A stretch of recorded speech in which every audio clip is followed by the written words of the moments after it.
Friends, today's session we have with us Mr. Vinod Zutshi.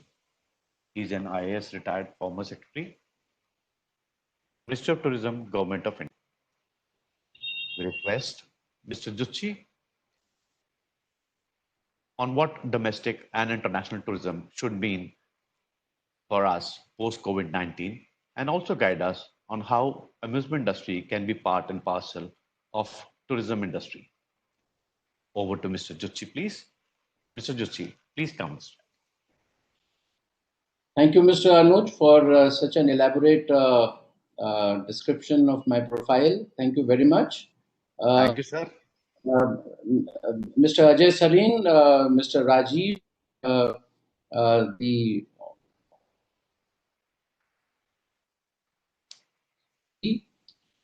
members of the organization, participants from travel and tourism industry today in this interactive session, ladies and gentlemen. I am very happy about things today. Firstly, that I am speaking to the amusement industry for the first time, something which I missed when I was Secretary Tourism, Government of India. Secondly, because today onwards, I'm going to have a long-term association with IIP as an advisor, and I'm really looking forward to working with IIP to take this industry forward and to commanding heights. Ladies and gentlemen, today in this session, I shall try to give a comprehensive overview of amusement industry at global level and India, with the overall theme of how amusement industry can be rebuilt post-COVID and even in the midst of COVID, I would say. And secondly, how to recover, after being hit so hard by the COVID pandemic. And thirdly, what should be our future strategies to collaborate with the within the fraternity of amusement industry, to collaborate with other verticals of tourism sector, and to also collaborate and seek support from the union government, the state governments, the other government authorities at various levels. So for all this, I have prepared a PowerPoint presentation, and I'll take you through this PowerPoint presentation and describing in detail each and every aspect of today's subject. So I request the controller of the webinar PPT to kindly place the PPT on the screen, please.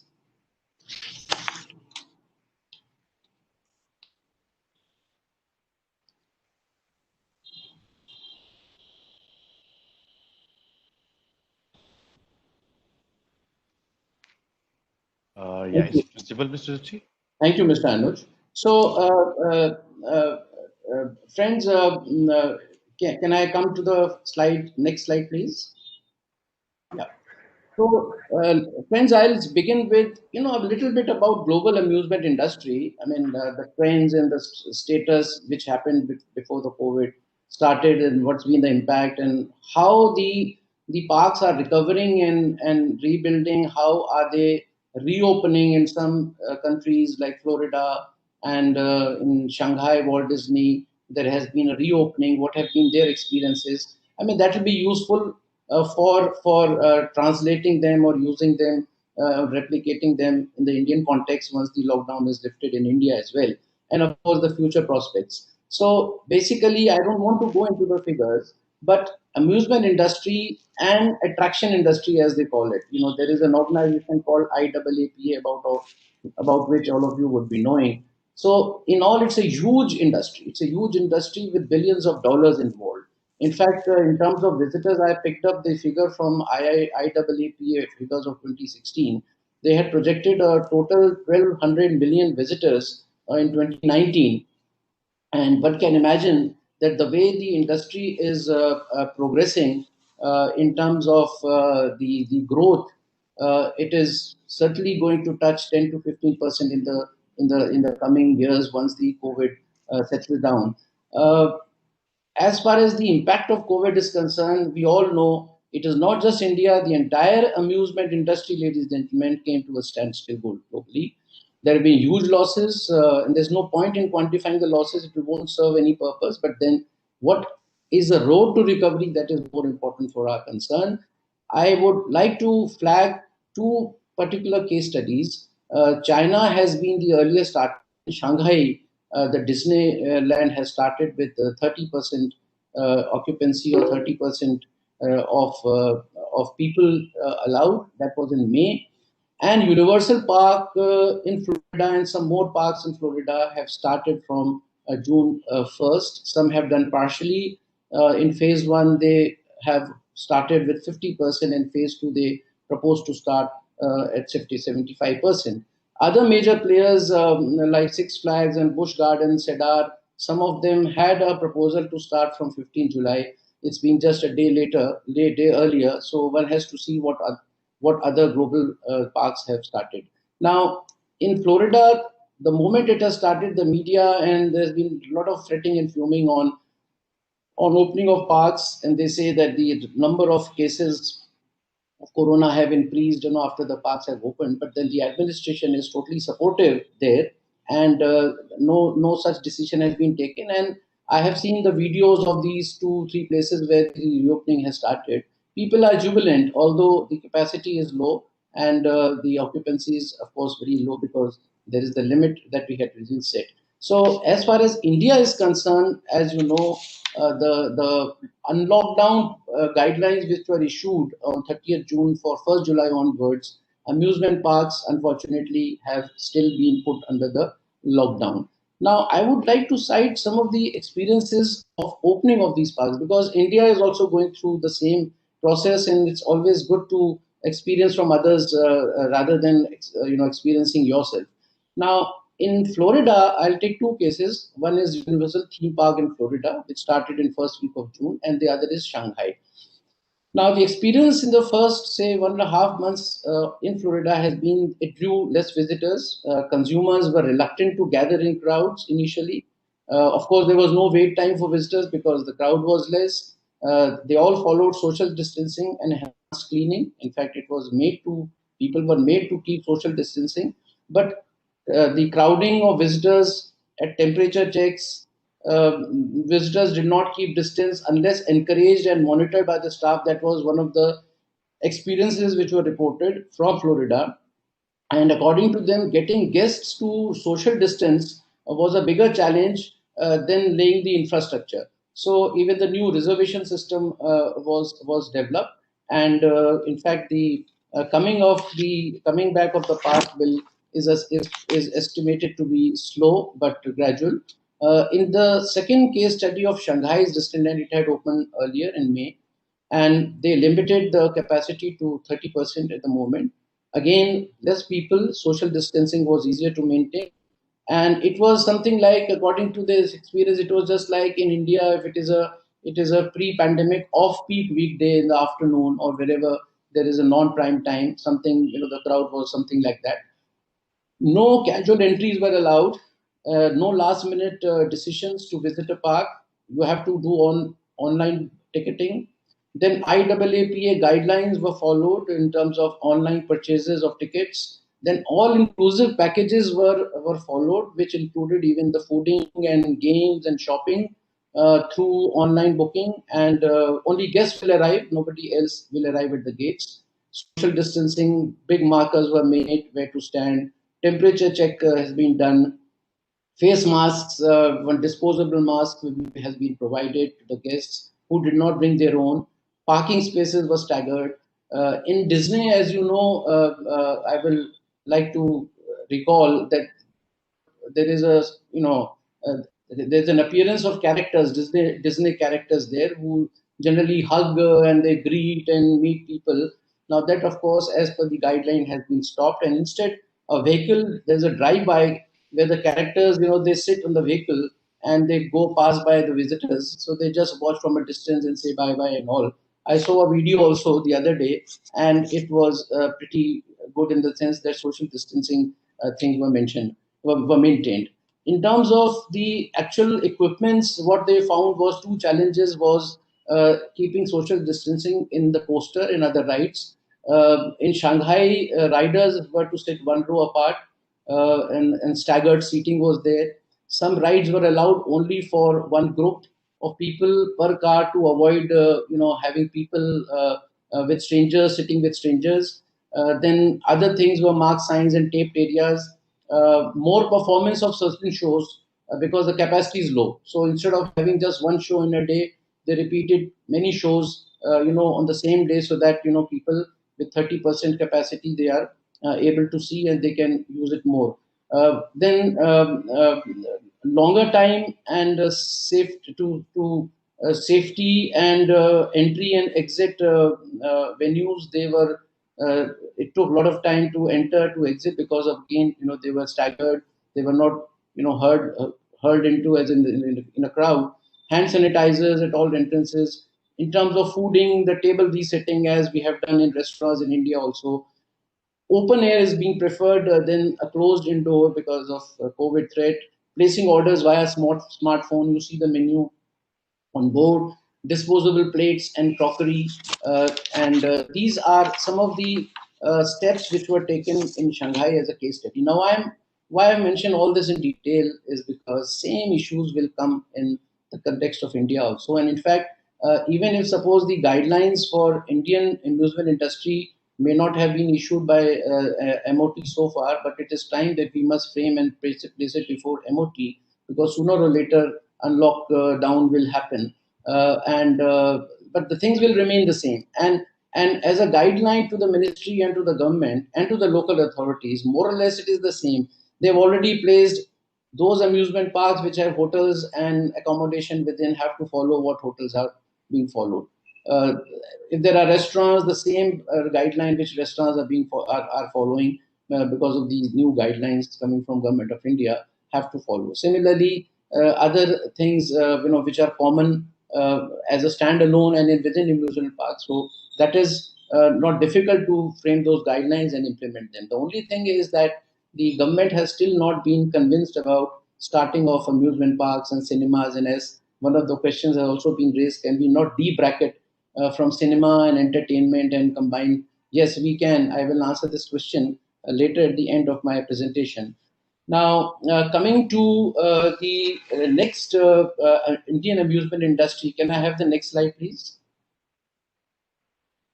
Well, in India, I don't need to elaborate the growth trends. I mean, you all would be knowing better than me. But one thing is sure, that the domestic tourism is always been very consistently high. We have been recording 30% and more since 1991. And when domestic tourism is high, it augurs well for the amusement industry, because primarily we are dependent on the domestic tourism. And in terms of number of parks, I mean, I would say that India has not opened and it's not started. People have not starting resorting to the amusement parks. In fact, one of the questions which has also been raised by one of the participants today, I'll answer it in detail more.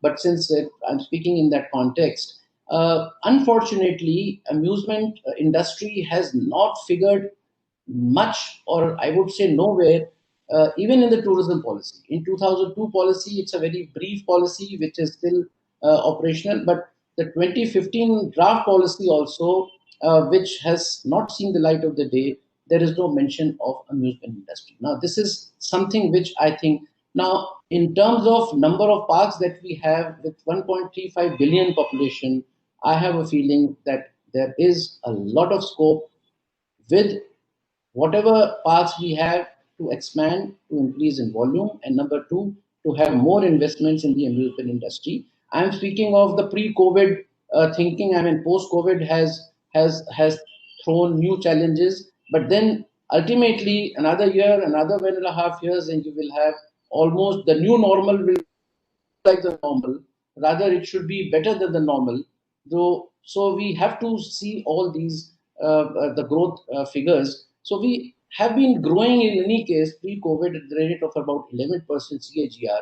So I would pitch that once the COVID threat is over, we are through with the vaccine. We are with most of the issues and people have started moving normally, we should aim at least 20% growth, at least for the next 2 to 3 years, and then ultimately make a 10-year decade plan as to where would we be at the end of 10th year. I will speak about some global research which has been done on amusement industry all over the globe, but maybe at a later stage. So basically, amusement industry in India has tremendous potential. We have not been able to tap that potential. Covid has come in between, but now it's time that we have to bring in this industry at the centers to point that why can't we merge the tourism industry and be in the mainstream. Amusement industry is certainly not in the mainstream. I think it is seen more with entertainment industry, with other industries, and not with tourism. But let me tell you, even film tourism we have been projecting and as an entertainment and making it as a part of tourism. So same exercise, ladies and amusement industry also becomes part of the tourism industry and comes in the mainstream. Now, impact of COVID-19, I will not go into great detail because you people have been the biggest sufferers. And but then I at least know that there's been financial loss, there's been unemployment, there's been working capital crunch, the rusting of machineries, the fixed costs are there. So we have been hit very hard. And let us hope that the lockdown is lifted at the earliest and we start the recovery process. So can we have the next slide, please?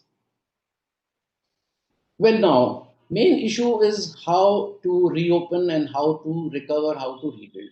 So, friends, our first target should be, as an action point, is that we must get it opened. We must get it reopened.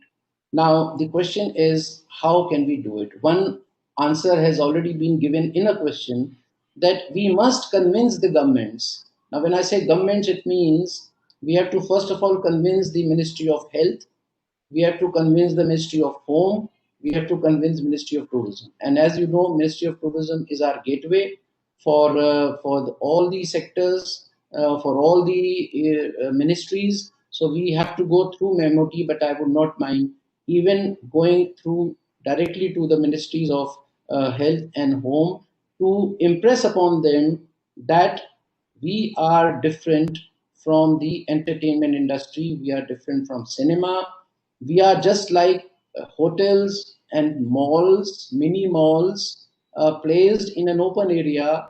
Even the restaurants can be an open restaurant instead of those closed restaurants. If closed restaurants can be allowed, if malls can be allowed, why can't amusement? But ultimately, what is important is how health safe we are going to be or to provide health safety to the people that has to be driven into the mind. And this needs some kind of networking with the government. So I would call upon the management of IIP that we can together, make up a proposal in between. You never know, another 15 days and 31st July, you may find another extension by the government on the same lines that it is also like cinema and all.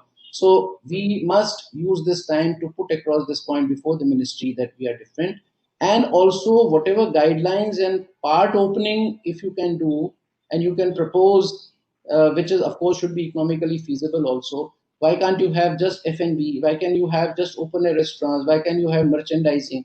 Why can't you have even wedding, which has been allowed by the government at the moment? There may not be water park. You need not limit rides may be limited. All those social distancing measures. So these guidelines in a wide, detailed proposal, I would say, must be forwarded to the government that we are prepared to make all these health safety measures, and so you should lift the lockdown as early as possible. That requires us to formulate the standard SOPs and guidelines, which has to be endorsed by the Ministry of Tourism and, of course, the other ministries. Now, that task of preparing SOP and guidelines should be started. I would like to recall CII and FICCI and Faith and IITO, what they have done. They have prepared the SOPs and guidelines for different verticals and have posed before the Ministry of Tourism. In fact, Ministry of Tourism did ask them that you put up your guidelines, and accordingly they have just put their label from Ministry of Tourism and they have issued Pan India. Now, this is something which we also need to do if we have not done, and pose those guidelines. Those guidelines proposals can be made. You can mention about If hotels can start with 30% or 50% occupancy in the entire country, of course, Delhi hasn't started. Restaurants can start with 50% capacity. Shops can start. The malls shopping can start. So can these activities within the amusement park can also start. So we must make a plan. First, we must convince the government with that plan. Second, we must tell what all infrastructure would be laid or has been laid once the lockdown would be lifted in order to convince. You can even quote that these guidelines are almost on the lines of international guidelines given by the IAAPA or Water Park World Park Association in order to convince the government. So basically, this is a exercise I think we should all do before the government in order to get the lockdown lifted. And once the lockdown is lifted, then of course it is for you as to how you strategize, what kind of actions you take, what kind of reopening you do, whether you do partial reopening, whether you do pick up some activities and keep the remaining activities in phase 2. What should be the total percentage of people that we would allow, and all the protocols that you have to follow. I will come to that when we discussed about the protocol, health protocol slide. But here I would like to mention that partial opening is one of the strategies which can be followed. I would like to quote Six Flag New Jersey, which has opened its safari adventure to members and pass holders alone. Similarly, Walt Disney Orlando have reopened only retail shops and dining in the month of May itself, instead of opening the entire park. Now, that depends from park to park whether it is feasible to start these operations, but there is always a possibility to convince the government that we will start only these two things partially. And once they have started, even then, looking at your cost benefit, you must take a decision whether you want to start completely or whether you want to all the activities together with 30%, 50% capacity, whatever is allowed, or you want to do more some of the areas and avoid some of the other areas. That also has to be decided at park level. Can I have the next slide, please? Now, the issue is on domestic market, and there are questions also when domestic market is booming, when domestic tourism is to begin first in all the states. Of course, yes, amusement parks, theme parks have a very high probability of doing well because of domestic tourism rising. I'm not going into the past, but the present situation would be that you have to aim at the local catchment area from where the people are likely to come in while living with the COVID. I'm more on the living with the COVID instead of talking of post COVID, because friends, none of us know what is going to be the post COVID. So today, even in the midst of COVID, the economy has been open, the tourism industry has been open. So is going to be with amusement with certain restrictions. So post COVID is still a question mark. So I'm not talking much on post COVID, but then certainly a day will come when COVID will be totally vanished, hopefully. At that point of time, things will more or less be normal rather than better than before, because by this time, the technology would have come. So, friends, my basic idea is focus on local level, focus on district level.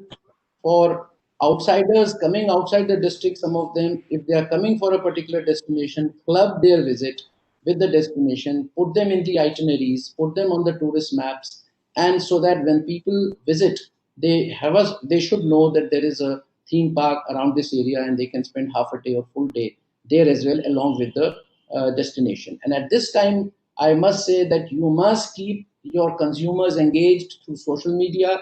You must refresh the promotion of your park in around short distance travel, as everyone has agreed would go on for at least 6 months from now, and then people will start traveling long distances, except for the business tourist visitors. So work with district administration, work with local authorities, and even if you have to start in small number, I think you must get into the game and use these domestic tourists as much as possible. Pick up the health safe destinations first. In fact, if you are thinking of starting something in Delhi, core of Delhi, maybe it may not happen immediately. In Mumbai, it may not happen immediately. Maharashtra, Tamil Nadu, these are more infested area. But I must take the names of Goa, Northeast, Kerala, Madhya Pradesh. Rajasthan has almost flattened the curve. Uttarakhand, Odisha, even West Bengal for some reason. I think these are the places. In fact, Andhra is also good, but then gradually the numbers are increasing. So what I'm saying is that those parks which are situated in safer destination can project better that we are a safe destination, the city is safe, and therefore the theme park also will be. So you can push to the state government, and state government always gives its feedback to the center, because when Ministry of Health and Ministry of Home issues guidelines, they seek information from the state government. So it's also time, ladies and gentlemen, that we must get in touch with the state government and impress upon them that theme parks are not as risky as one thinks about it. And number two, we are putting all the health infrastructure to. Now, even if suppose you open your park, the next immediate thing is you have to build consumer confidence. People should be able to come. So use social media, consumer confidence, local publicity. In fact, I will recall some of the airlines which have started, Vistara and Etihad. Every day they are sending a mail, make my trip, also the OTA, that we are going to follow this, we are going to follow these seating pattern and all, come and we fumigate and this that.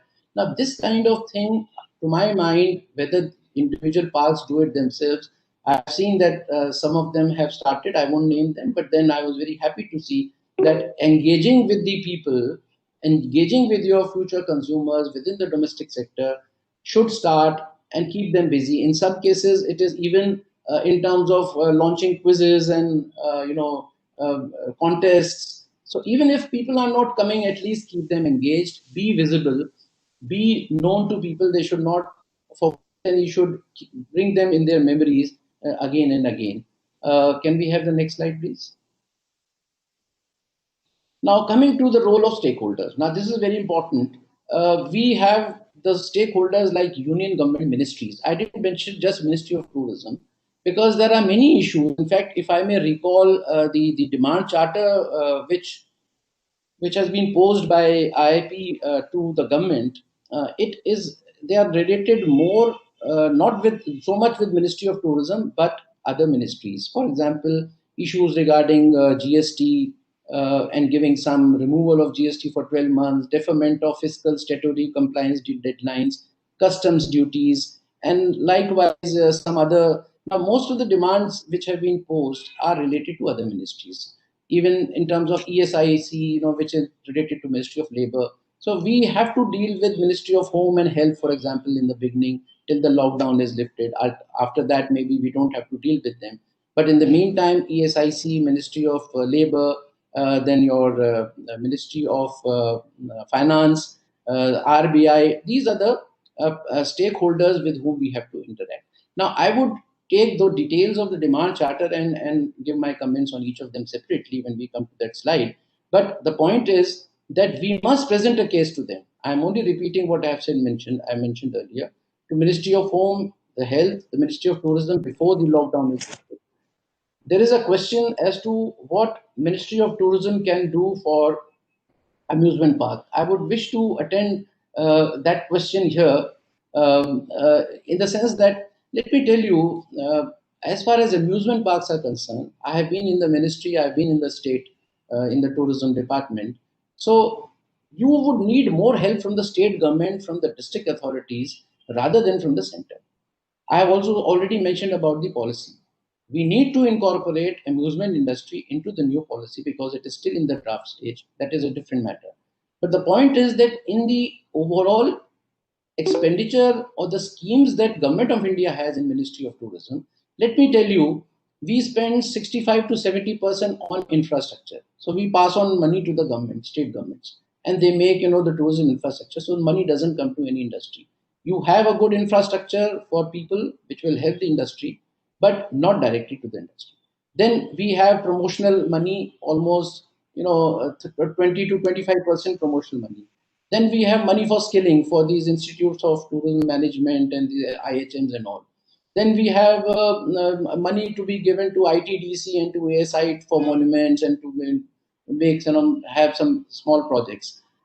The only thing that was passed on to the industry directly is through market development assistance. That is one, in which again there are different schemes that if any tour operator, any travel person, or anyone in the industry wants to go and attend some conclave, some international conference, so the traveling charges and some staying charges, something is given by way of market development assistance. Similarly, people can be brought from outside and as a fam tour, and then his money is being reimbursed. That is one.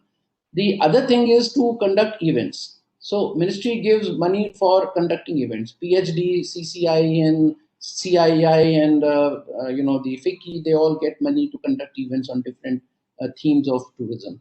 And even private sector, when they want to take some support, or whether it's a logo support, financial support, they get some money. Then we have separate scheme for golf and other those niche tourism area in which some money is given for the events. So these are the schemes where we are not directly giving, and in the present state of things, there is nothing which is given directly to the entrepreneurs, to the industry, by way of any direct benefit. One very important scheme which exists in Ministry of Finance is viability gap funding. Now, let me tell you that in viability gap funding, that answers one of the questions, rather two of the questions, that how can ISC get some funding from tourist scheme, or I'm just not restricting only to ISC. The recreational facilities are also allowed in the viability gap. Very briefly, I will tell. 25% subsidy is provided, and up to an amount ceiling of 50 crores. And 200 crores investment can also be done. So, of course, recreational facility is included along with resorts, with your what do you call convention centers, with vessels, and these are the areas where, so theme parks and amusement parks can draw the viability gap funding scheme and money from there. There is a process for that. The state government has to pitch in. State government, the private, it's a PPP arrangement. Then only it can work. It will not work only alone with one private sector. So this is in very short. We can attend to all these schemes later on at some other forum. But the fact remains that we can deal with some of the schemes, but not all. State governments are more important, and both in terms of beginning the unlock down. Although once the central government allows, say maybe by from 1st August onwards or earlier, the state may also object. Like case of Delhi, you have seen hotels have not been allowed. Government of India has allowed, but Delhi government has not allowed. So we have to pitch in with the state governments also to see that even if the central government lifts the lockdown, we must take it up with the state government also.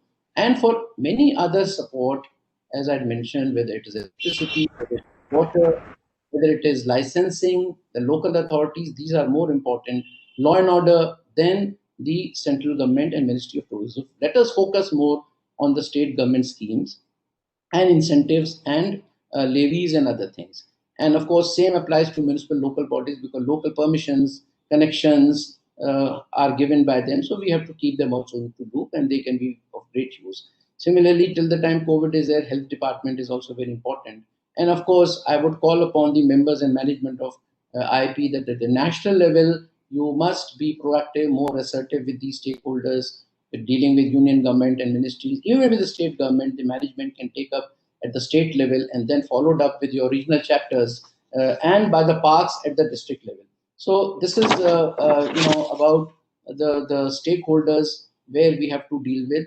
My point is, let us be more proactive, let us be more receptive, let us be more visible with them, let us be more interactive, let us deal with them, interact with them in some events, seminars, which may be conducted by IIP, by the regional chapters, so that there is more communication, there is more dialogue between the industry and the government representatives. In fact, I recall one webinar day before yesterday. It was on cross-border tourism. Honorable Minister of Tourism, Government of India, was there to inaugurate. He spoke something which I'm referring here is he said that for any problem that you have, please talk to us. Please mail me. You can even email directly to me.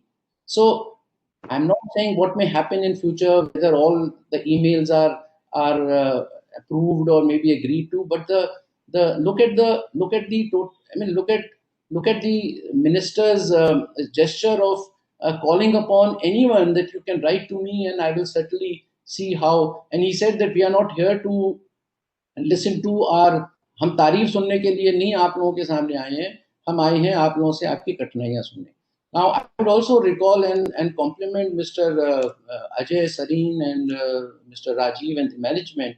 I had the occasion to see that the interaction that you had with Honorable Minister Mr. Gadkari, and you must have noted that even Mr. Gadkari, in every problem of yours, he ended saying, come and meet me, come and meet me. You come to Delhi and meet me. Now, this is the kind of response we are getting from the union government. So I think we need to open up, we need to open out, we need to be more interactive and more proactive with these stakeholders. They will not mind it. And I will certainly help you as advisor in suggesting you how to approach these stakeholders. Can we have the next slide, please? Why? Now, this issue is important for all of you, although you are more aware about, what is the viability situation, what is that. But just few tips. I am a management graduate also, so I believe in, proper planning and systematic projections and future planning. So just, you have to work out your financial requirements. Assuming that the lifting of the lockdown is very near, every park has to see what is its working capital, how much to start with, what is the roadmap, what is my financial requirement for the next 2 years. You work out for 2021 and you work out for 21-22 up to March, and see how you would like to open, what activities you will open. Forget about the restrictions. You have to see your own viability. So your own model and ideal plan should be before you. Let us not just look at the government. Maybe after 1 month or 2 months, they may say, all right, you open up, no problem. So in that situation, whether you could start the whole park, whether it is feasible to you, or whether you would like to do gradually, because don't forget, even when you bring in some health infrastructure, it has a price. You will have to spend a lot of money on creating changes. If you have to channelize the movement, the entry separate and exit separate, you will have to make some infrastructural arrangements. A lot of money may have to be invested. I'm not talking of hand sanitizer and masks, these are very cheap things. But then, even in terms of volume of business, people will not like to not to sit in the staggered seat. So your volume of business will be less. So please see how you would like to begin. But my advice to you is you must begin. Calculate your break even, calculate your cost benefit. See what your fixed costs are, see what your operational costs are. Try to see that your operational costs are at least covered. And to one of the suggestions and questions that came before me earlier, what about rationalization? I am in favor of rationalization of staff. You reduce the staff. Unskilled staff is not required. Unskilled labor can be laid off. It may be too late by now. You may have already done it.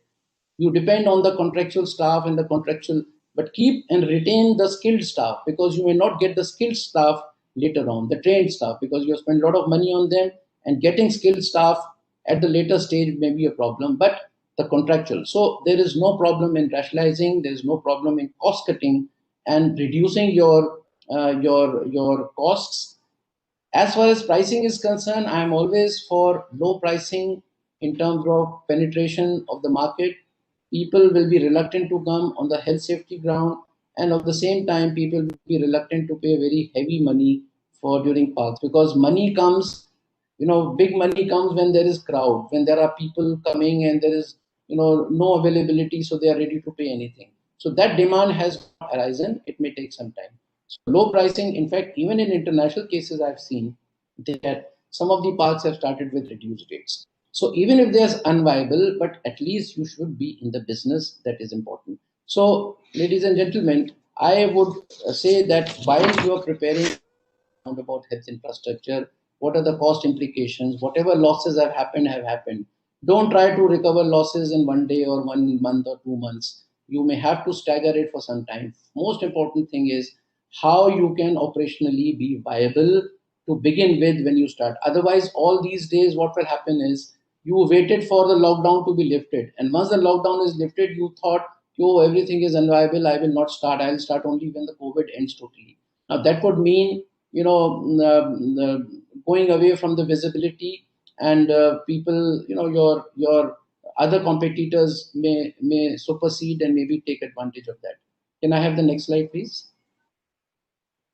Well, coming to the health safe protocol and procedures, I don't need to tell in detail, but I would suggest to IRP, there are IAAPA guidelines, international guidelines. I have a copy with me. I can send it to the Secretariat. It can be circulated amongst the members.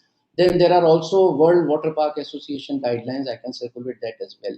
The MOT guidelines have to come because that will be followed in India by one and all, and that will be followed by the state governments also, even the districts. If there is any complaint, people will refer to the MOT guideline or the guideline issued by the central government. So these consolidation of all guidelines work should start now, and you should come out with a standardized guideline, which is, by default to be adopted by the IIP members. There can be some additional safeguards in a particular park. It depends from park to park, but you must have a minimum base level of the health protocol which you're going to follow in a typical park having all the activities.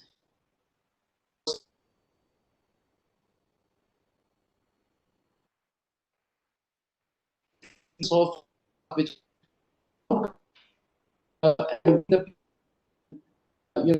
monitoring them be a great time. So you can think of having CCTV, on the premises, and you will have to have some watchmen and guards, who can keep telling people not to overcrowd and keep a watch on that.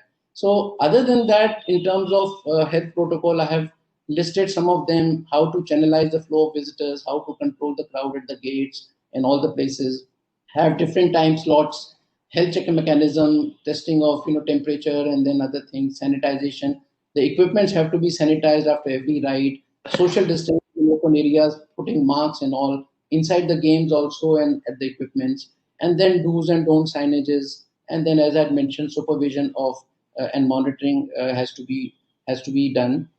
In fact, the safety screens, with the for the staff is also, they call it plexiglass screen, which is used all over India. Even in the T3 airport, if you see, they have put those screens before the staff, so that even there is a slight interaction between the staff of the park and the people.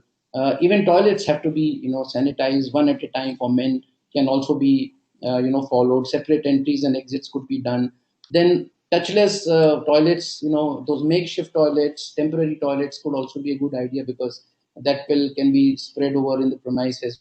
I would recall one such coach, which has been developed by the Indian Railway, which is touchless. You move it with the feet. In fact, I saw it one of the what in the theme parks also in the video, that they have the touch, through the feet, and the water comes out and all. So all these things, innovations, use of technology, I think will go a long way.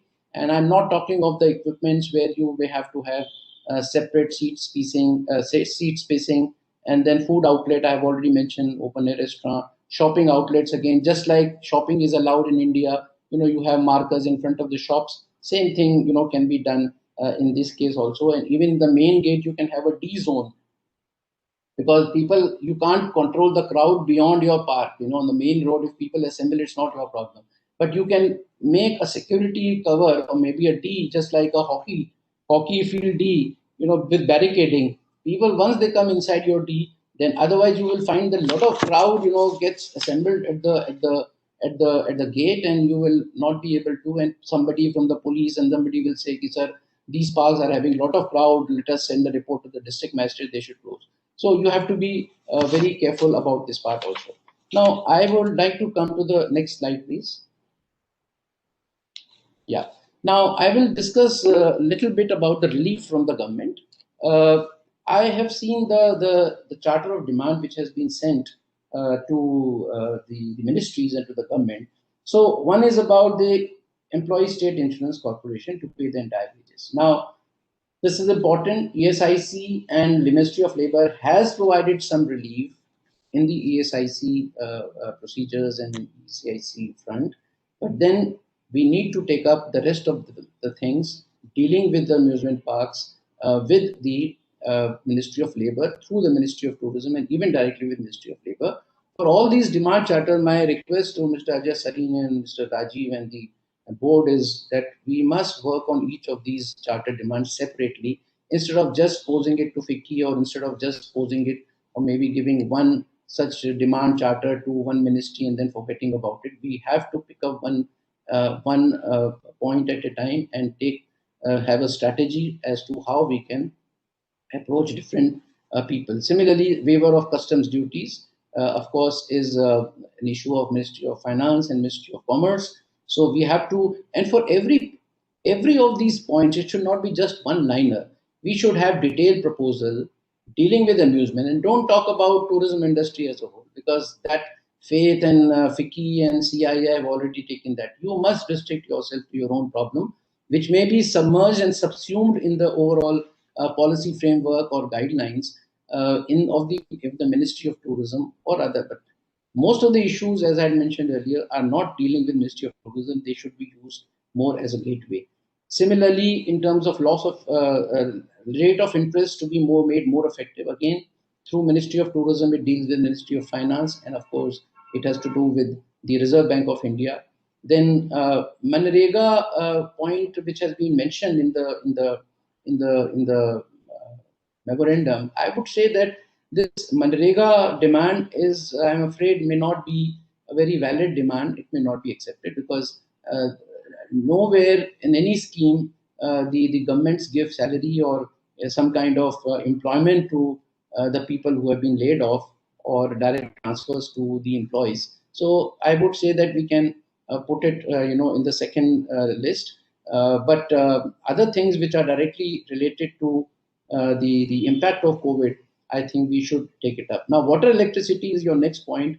As I mentioned, take up with state government. All the past original chapters or even the Secretariat of IIPI can prepare letters to the state governments and circulate to all of them that we would like to need. We will need some facility in water industry, and this is where the industry status vis-a-vis the state government comes into picture, because if you have the industry status within the state, then your water and electricity charges will be charged as per the industry rate, and automatically you will get the benefit. But this is something to do with state government, and you must take up with each of the state government. Same thing will be for the minimum fixed cost charges of electricity, and similar thing will be applied for property tax and non-agriculture tax, because this is also the subject of state government. So these last 3 points are related to state government, but we must pose all these issues and send it to the state government right today and follow it up and deal more proactively.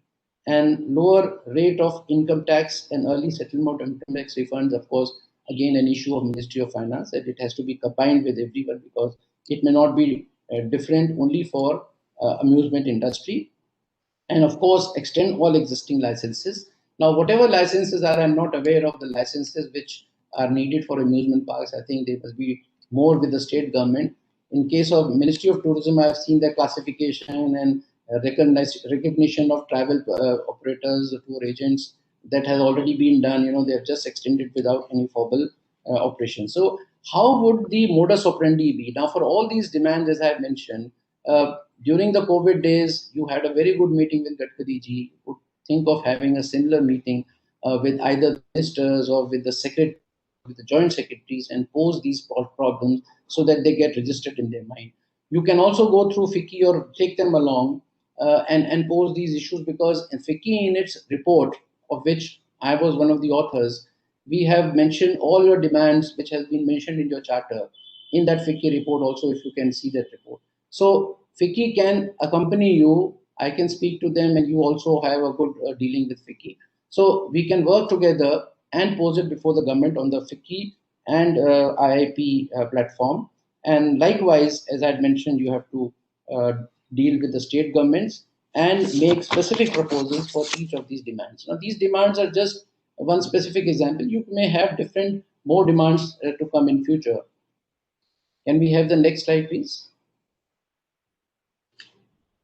Well, let me tell you, as I had mentioned initially, we are not to operate in isolation. We need to have regular interaction. I will tell my own experience. In my entire tenure as Secretary Tourism, I had not registered any event or any convention, any seminar, anything, any field activity where I may have gone related to amusement industry. And that is why I mentioned that this is the first time I'm addressing the amusement industry. Now, in all other cases, whether it is tour operator, whether it is FHRAI, whether it is hotel association, and all other verticals and sectors of areas of the sector, tourism sector, one had a very fair good idea. There was more of interaction. Every second day, one would meet people from. Now we have to bring a paradigm shift in our being proactive. We must be more visible. We must be visible by way of meeting these people personally. We should merge ourselves with the tourism mainstream, as I mentioned. We must conduct events and seminars and conclaves on various subjects so that we are visible in the media. We should also be try to be part of National Tourism Task Force, which has been set up. And I remember PhD Chamber of Commerce was not made a member, so I suggested to the director dealing with this subject that you kindly send your application and request, and ultimately MOT agreed. Same thing IP can also do. Even if suppose till the time you are not enrolled as a member or invitee in the tourism task force, at least we can pose all these issues which you have flagged in the charter, addressing to the secretary of the National Tourism Task Force. Similarly, we have National Advisory Committee. I do not know whether IIP is a part of National Advisory Committee, but we should definitely try to become part of this advisory committee, and I can certainly try to be of some help. Not just Ministry of Tourism, but the state level and district level also, you should have your presence felt, and you must be more visible in the state level and at the district level as well. Next slide, please. So that means that we have to, once we are in full bloom, ladies and gentlemen, we have to adopt and refresh our promotional strategy. We have to take up at local level, at district level, at regional level, till the COVID threat exists, and then go pan India. We must try to club even the international visitors with domestic visitors with some destination which they have come to see. So people may not come, we may not have that image or that kind of infrastructure or world class park even now compared to where Disney's and other parks of the world universal. But when the international tourists come, they can at least spend some time as, and it should be part of the itinerary. For domestic tourists coming to that part from a distance, it can also be found in the itinerary. As I mentioned, your park should be part of the tourism map, whether made by the state, whether made by any agency, and we must try to, be visible as a promotion. I would also suggest to each of the parks who can afford and who has a big footfall to have their own mobile application. Technology, digital technology will be very important. Your bookings will have to stop at the gates for some time. Make mobile applications, prepare your websites, make it a payment gateway, make it an online ticketing gateway for your park.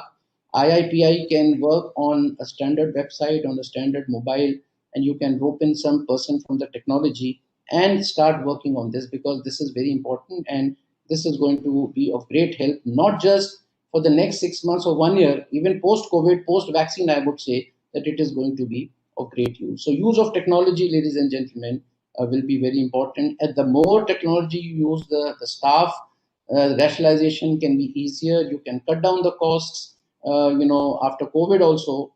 And of course, to attract people, it could be more, technology based individual games, family games. Family will not have any problem in being 5 6 7 people as a group. They can play any game because they don't have any problem of social distancing. Similarly, virtual experience games can also be a part of that. And can I have the next slide, please? Oh, sorry. Just, yeah. So, ladies and gentlemen, I would like to mention that uh, the growth prospects of amusement is phenomenal in India. As I mentioned, we are untapped, we are underutilized. We are catering presently to the middle and the upper middle domestic tourists more. We need some more world class infrastructure, which can be done later on with more investments. There was a question about FDI. What is the FDI status for tourism industry and particularly for amusement? I will like to mention that when the question comes to me. So while we are living with the COVID, ladies and gentlemen, we may have to live with low volume of business. We have to live with low viability. Viability will be an issue. Your operational cost should be realized, but do start. Once the post-COVID and post-COVID vaccine stage comes, then of course the volumes will increase. Let's prepare ourselves for the new normal and the future roadmap. As I would like to mention, as I had mentioned earlier also, we have to not just cater for the immediate, that the next 6 months or 1 year. Let us all combinedly, under the banner of IIPI, prepare a complete roadmap for the next decade. It should be a 10-year perspective plan. Ministry of Tourism, in fact, should study in this that. But if they are not doing it, the state governments are not doing it, IPI should get this study conducted through some research body so that a roadmap is prepared for the industry. Where are we going to be after 10 years? There has to be some plan, there has to be some ambition, there has to be some target which we should all reach to. How global we are going to become, what global new technologies can be brought in. So these are the things which I think I would like to flag here. I cannot go into great details at this stage. I have tried to cover a larger portion related to amusement industry and how we can move forward. Details we can have separate sessions or maybe at later stage since I am with you for the next 1 year. So friends, before I conclude, let us all work together. The future is very bright. We must have at least 20% growth. COVID will go sooner or later. 4 months in the history of the country, which has 5,000 years of civilization history and 73 years of independence and that many years in the tourism sector, I think we should not be despondent. We should not be gloomy. We should rise up. We should have resilience. We should have endurance. We should have patience. And we should have hope and optimism. I'm a very optimistic person, and things come and go. The only thing is we must have our self confidence with us. In some cases, there can be late starting. In some cases, that may start earlier. But the percentage of people who will come in India, I can say that I would like to also quote that there is a plateau in the growth of visitors in the Floridas and in Western Europe, in Europe and America. But China has registered, in fact, phenomenally. I would say that two or three of their groups rather. Yeah, Shimlong group has registered 24% growth. Fanta Wide has grown 77%. Songcheng worldwide has grown 53%. So maybe China people are seeing this new product which Orlando's and Florida's have seen for years together. So India is totally raw, and that's why I'm posing at least 20% growth, and it may not be difficult. How we can achieve this? We need to strategize. We need to work together and work in a very planned manner. Ladies and gentlemen, we shall bounce back. I can assure you that I will certainly try to make all efforts to take the industry forward. And before I close and hand over back to Mr. Anuj, I would like to express my thanks and gratitude to Mr. Ajay Sarin, to Mr. Rajiv, and to the entire management and board of IIP, and to the Secretariat of IIP, Mr. Anil, for a very smooth interaction and for his smooth dealing with IIP so far.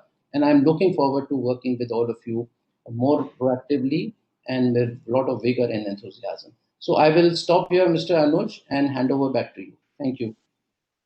Thank you so much, Mr. Zutshi, for bringing in the ray of hope and also enlightening the path from transcending from